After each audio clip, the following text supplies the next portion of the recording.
Ito guys magpapakain tayo para sa yung mga bloodworms natin, para sa mga community fish natin. Ito po si Jim. Ayan.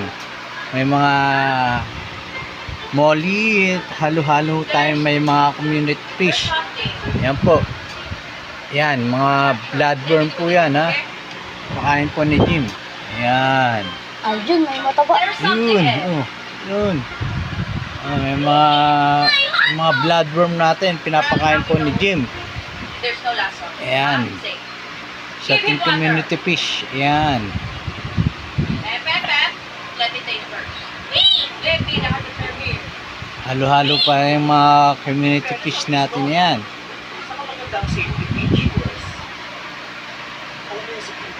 Ayan. Yung bloodworm po natin yan. Nahuhuli lang po natin yan sa ating mga estero, sa mga kanal. Next time po, papakita natin kung paano natin hinuhuli ang mga bloodworm na yan. Yan po Yan.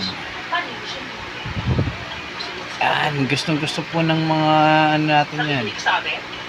Yan. Kita nyo po mga kaibigan mga fishkeeper natin